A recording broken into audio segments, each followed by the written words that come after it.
This is Relationship Mysteries. I want to appreciate all my old subscribers, people that have been watching my videos, supporting me. I want to appreciate it. I want to say thank you so much. I want to talk about 5 roles that spirits play in deciding who you marry in life. 5 roles that spirits play in deciding who you marry in life. There are people, no matter how good they are, they can never marry a good person in life. There are men, because of the presence of a particular guardian angel or a spirit in their family, in their foundation, in their roots, they will never, read my lips, they will never marry a good woman. No matter how they try, even with all their knowledge, even if they like, let them do whatever, they let them deploy any kind of tactics or skill in order to attract a woman, in order to magnetize a woman. Even if they like, let them be gurus in the world of relationship or marriage, they can never get it right in relationship when it comes to choice making. There are women, no matter what they try to do, even if they like, let them be women of good virtues or whatever, they can never and they will never get it right in relationship or marriage. Do you know why?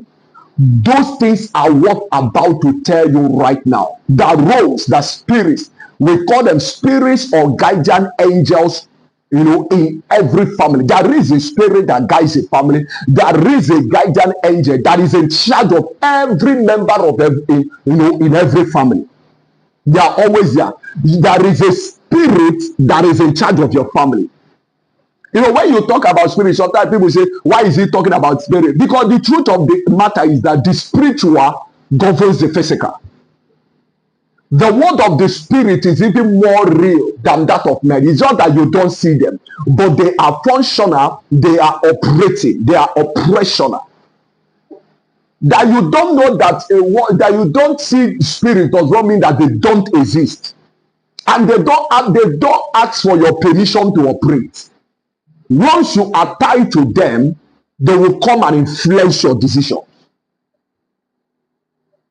Anything that you see that happened to any man or any woman anywhere in life came through the highway of the spirit that is in charge of their family. Then, because the spirits or that guardian angel is in charge of their family, indirectly, that spirit is also in charge of them. What people don't know, because I want to talk about, the first thing I want to discuss, I want to talk about is the origin of spirit. God is the source of all spirits. God is the source of every spirit. Some people will ask me, I know you'll be, so does it mean that God is the one, the source of body? The truth is that God is the source of every spirit. Both the good spirit and the evil spirits. God is the source of all. Remember, this is relationship mysteries. This video is deep. I want you to relax. This video requires your intelligence to follow. What happened is that God, being the source of every spirit, there are spirits after the battle in heaven and everything. They rebelled. Yeah, they rebelled. There were spirits that rebelled against God with the devil. So when the devil was chased down from heaven, he came to the earth. A lot of those spirits, a lot of those forces came down here with him. Before they were good. All of them were angels. They were good. Just like you have evil spirits, you have good spirits. You have angels. You have bad angels. You have good angels. All of them came from God at the beginning. All spirits were created by God. Any spirit that's not created by God will not exist. Any spirit that was not created by God will not exist. So when these spirits rebelled against God, God with his angels and everything, there was war in heaven. War of ideological brightness. There was war. And then after the battle, both Satan and some of the spirits, some of those angels that followed Satan, all of them were drove away from heaven. When they failed, they came down to the earth. Some of them landed into the water, some of them landed on the earth, some of them were hanged in the first heaven. And then because of that, because of their character, because of the corruption of what they have done, they became evil. And then they decided to fight against man. They decided to fight against you and I. I'm going somewhere because I'm talking about the origin of spirits. When these spirits decided to fight against man, man became their arch enemy. Now, when we talk about, sometimes you hear about dark angels. Sometimes you hear about angels of darkness. Angels of darkness does not necessarily mean that the color of their body, that they are dark or they are black. No, because sometimes if you watch some cartoons, you see the way they paint devil with horns. Sometimes they wear black clothes. No, it's not about that. When we talk about angels of darkness or dark angels or evil spirits, we are talking about angels that have decided to use the knowledge they have to do evil. That's why we call them evil spirits. Because they are using the knowledge they have to do evil. They are spirits that have now decided to do everything to destroy man, to do everything to harm man, to do everything to cause pain to man, including sickness, infirmity, depression, oppression, suppression, murder, rape, everything. They have decided to use all these things to influence man to do evil to other men. And that is why we call them evil spirits. When you talk about good spirits, you are talking about good spirits that help people to succeed. You are talking about good spirits that lead people in the right way of life. We are talking about good spirits that lead people in the path of righteousness. So you have now come to the understanding. God is the source of every spirit. But there were spirits that rebelled against God, and they decided to go against the counsel of God. They decided to go against the will of God. They decided to go against the word of God. These spirits, they decided to do evil after they were deceived, after they followed the devil. And because of that, we started calling them evil spirits. And the desire of every evil spirit is to do what? Is to control man, is to inhabit man, is to dwell in man, is to inspire the actions that men do. That is their number one agenda, to influence, inspire, to take over the lives of men, to dwell in men. Because for any spirit on earth to find expression, do you know what they will do? They always want to stay in a man. It is men that give spirits expression, because spirits are not permitted to function on earth and this earth where you are, except that they are invited or permitted by a man. Whenever any spirit comes to earth to operate without permission from a man, they have trespassed, they have broken a law, and that law, God will definitely punish them. Even God himself does not operate on earth until he finds a man. That's why both God and Satan will always operate on earth through human beings. Now, I want you to understand that most times when you see families, just like you see bloodline, you see families, you see ancestry. Everybody's ancestry was started by one man. All your ancestors, their journey, whatever your family is today, whatever your family is experiencing, all these things were made possible. That journey was initiated through one man. It was one man that became the lengthened shadow that brought generations in your family. The being, every man you see is a generation. If you are a man now, you are listening to me, you are a generation.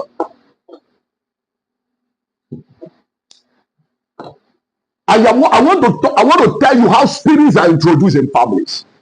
Because when these spirits are on earth, one of the desire of spirits is to be part of families, whether they are good spirits, whether they are evil spirits. What determines the oppression of a spirit in a particular region, in a family, in a community, in a clan, anywhere, depends on the nature, the life, the thinking of men in those places.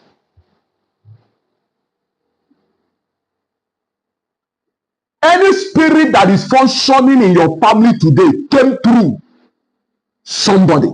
It was somebody that opened gates for that spirit to start working in your family, and it is still somebody that will close gate for that spirit to start working in your family. So, and when it comes to the issue of relationship and marriage, these things, they are not exempted from the influence of these spirits.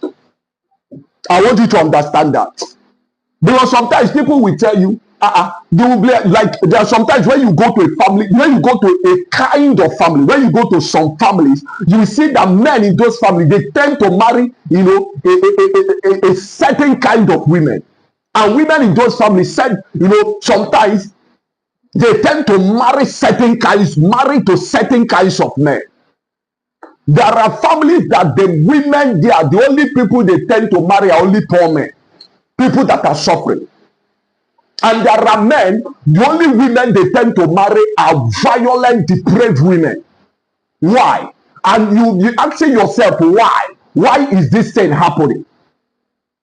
Because some people don't understand that spirit has a stake in who you marry. There is an adage in my place that said that human beings sometimes, we know what we are doing, but what is making us to do what we are doing, we don't know. You cannot exempt the influence of spirits when it comes to relationship and marriage. Listen, look here. I don't care how intelligent you are. Even if you like be intelligent, even if you like be a professor, be an engineer, even if you like be anything, a pharmacist, an inventor, innovator, anything you want, whatever your profession is in life. The truth of the matter is that when it comes to marriage and relationship, you are being led by a spirit. It is spirits that determine the kind of person, the kind of people that the seed of the family they are in charge of will marry.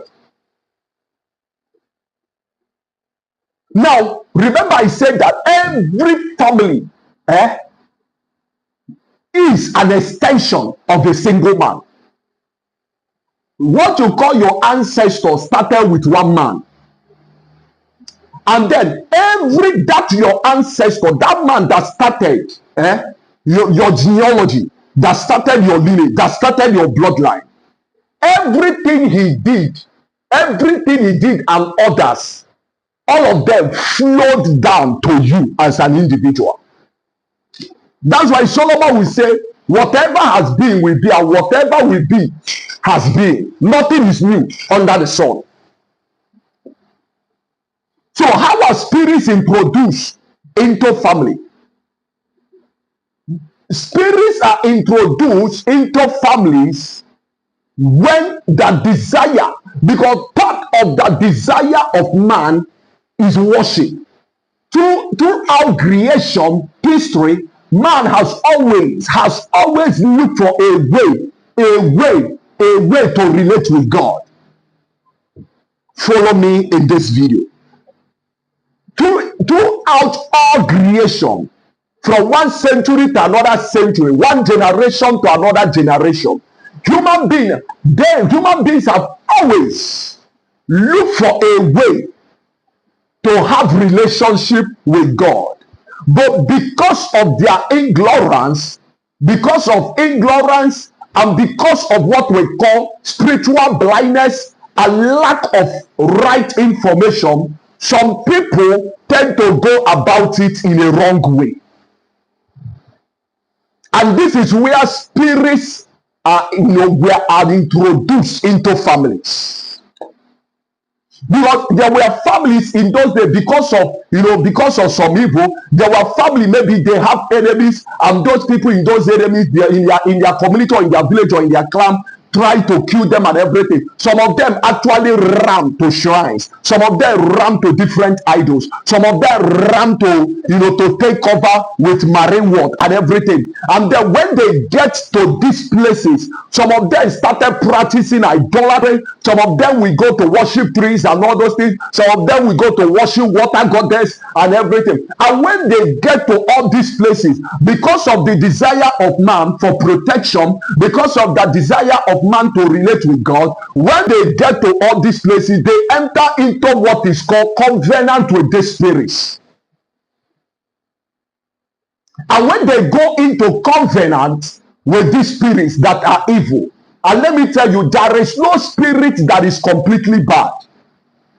There is always a good and a bad side to every spirit.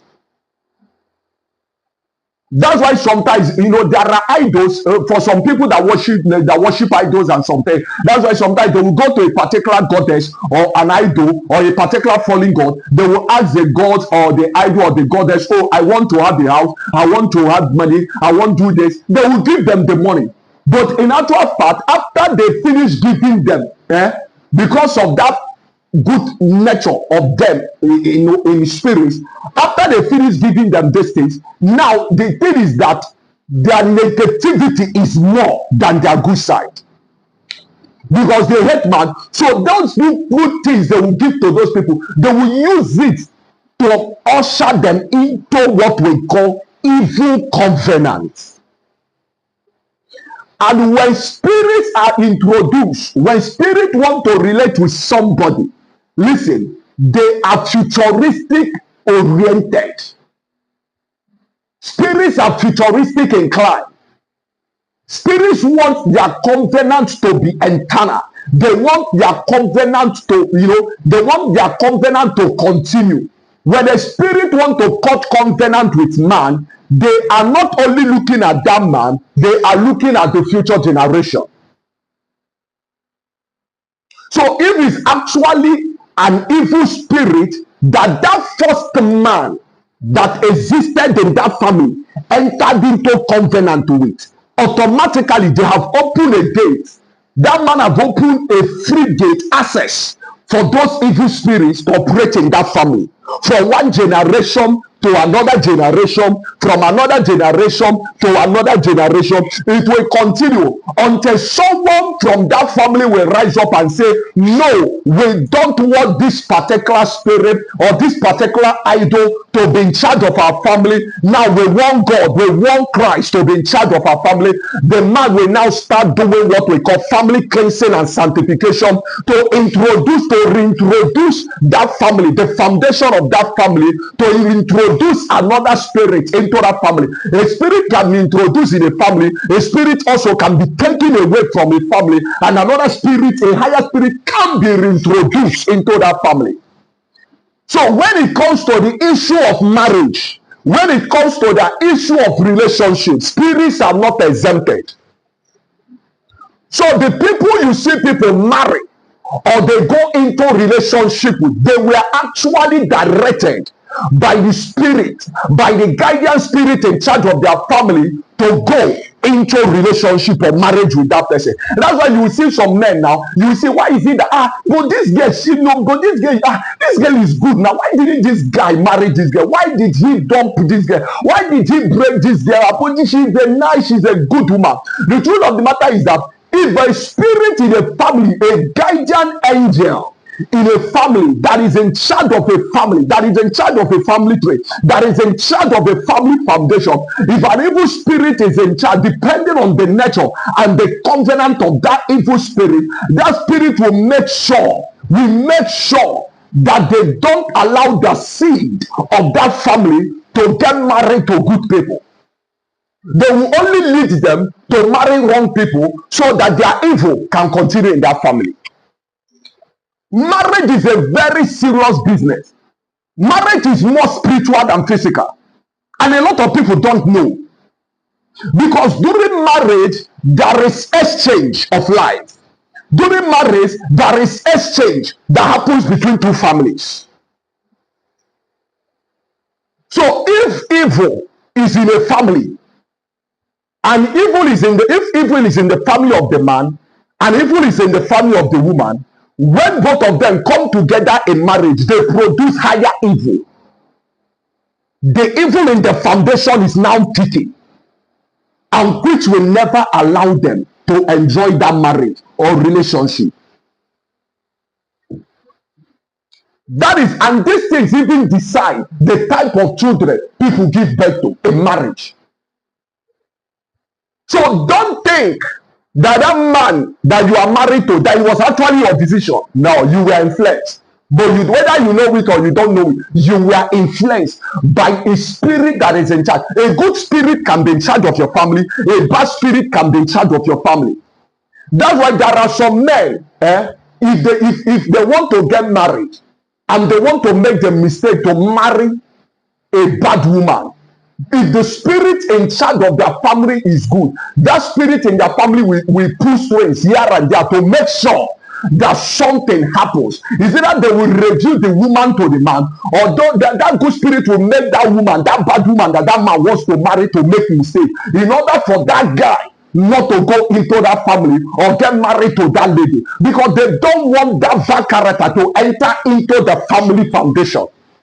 Oh, what I am telling you is deep. I know it's deep. That's why this channel is relationship mysteries. I'm not here to tell you 5 ways to kiss a girl. I want to tell you the real foundation that will determine whether a marriage will succeed or a relationship will see the light of day. Sometimes people talk about relationship and marriage. They don't give the spiritual. It's due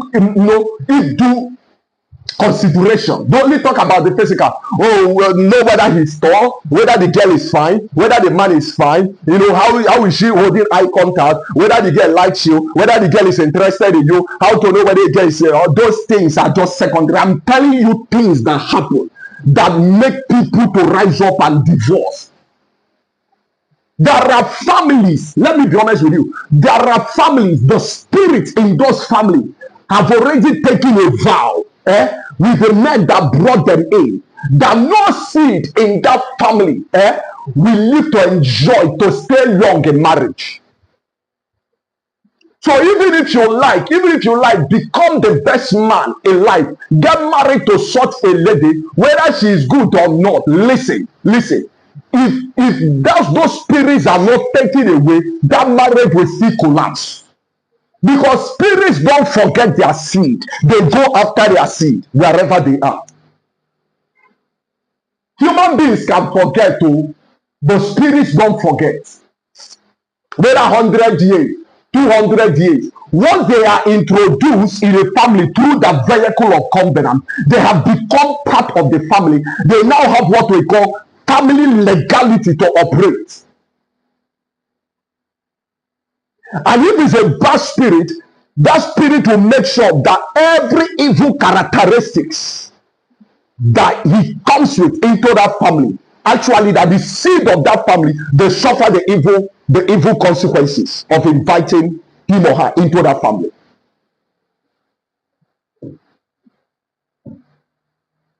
I've told you now how spirits are introduced.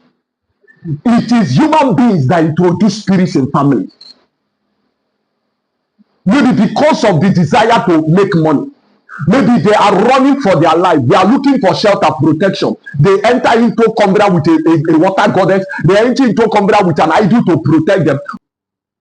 I want you to understand that what happens to family members depends on the type of covenant that those family members they have with a spirit that is in charge of that family. Covenant gives spirits the legal right to operate in families. Whatever that is happening to a family depends on the type of spirits that is in charge of that family and the type of covenant that their ancestors entered into. Just like I told you previously, you have bad spirits and you have good spirits. It may be your father has entered into a covenant with a deity, with an idol or a particular shrine. And then the younger generation, they refuse to worship or they refuse to serve this shrine. What happens is that this shrine, they will start fighting the members of that family. And I want you to understand that these shrines also, these spirits, these bad spirits, spirits are stakeholders when it comes to the issue of relationship or marriage. That is why you see that some families, they tend to marry a certain kind of people, while other families tend to marry a certain kind of people. You will see a family, the family members, because of the evil covenant that their fathers entered into, it affects the type of relationship they are contracting, or it affects the type of marriage that those family members will enter into. So spirits are stakeholders when it comes to the issues of relationships and marriages. I don't want you to take this thing for granted. Don't even underestimate the power of spirits influencing the type of relationships or the type of marriages family members are having. And I want you to understand again the role of familiar spirits when it comes to the issue of relationship and marriage. Familiar spirits are spirits that ensure that their family pattern, they are spirits that ensure the family identity, the family ideologies, the family value system, the value belief system, all the things that happens in that family from the inception of the family till today. Those familiar spirits, they always ensure that those things keep on happening even till the point of reaching the younger generation. Familiar spirits tend to sustain family patterns. They tend to sustain family identities. They tend to sustain evils in family. These are spirits that know the type of evil that have been happening from one generation to another generation. And maybe, for instance, if in a family, the family, because of the evil covenant that family have, the familiar spirit to ensure sometimes that though maybe there are 7 ladies or 5 ladies in that family, the agreement that the deity entered into because of the evil covenant that their fathers entered into with those idols, what these spirits acting as guardian angels to the family members will do is that they maybe sometimes, if it has to do with ladies, they will ensure that every lady that got married in that family, that they don't have a sustainable marriage. So if some ladies marry, what will happen is that within a few years or 6 months, 1 year, 2 years, 3 years, 5 years, all those ladies will return back to their parents' house as a result of the demands of these familiar spirits. Because the agreement in that family, in the foundation of that family, is that no lady will tend to last long in marriage. If it has to do with a man, sometimes they will ensure that that man will enter into different kinds of relationship or marriage with certain kinds of women. Maybe women that are violent, maybe women that are evil, maybe this familiar spirit, they will ensure that these men, they get married to ladies that will step into this family foundation or family root to cause more harm. So the role of familiar spirits is to ensure that evil continue to happen in relationship, that evil continue to happen in marriages. That's why things tend to flow from one generation to another generation. Familiar spirits act as vehicle through which evil flow from one generation to another generation. That is why I always advise people, whenever you discover that something is happening in your family, maybe your marital life or your relationship, you don't like it because of the type of spirit, because of the type of evil spirit that is in charge of your family. You don't need anybody to tell you. Once you see that your family allegiance is to a particular shrine, or your family allegiance is to a particular marine goddess, let me tell you, it will affect your relationship and it will affect your marriage, whether you like it or not. So I want you to understand the role of familiar spirits is influencing the type of relationship or marriage that family members enter into. And if you have listened to this video up to this moment, I want you to subscribe to this channel so that other people can get to see this video and learn the truth, the roles that spirits they play in deciding who family members marry. And I want you to turn on your notification button, drop a comment in the comment section below, and I want you to like and share this video so that it can go viral, so that we tend to grow in on this channel, so that other people can tend to get to know about this channel and learn this truth from this channel. And before you skip this video, I want you to watch the next video: 9 functional roles that spirits play in deciding who you marry in life.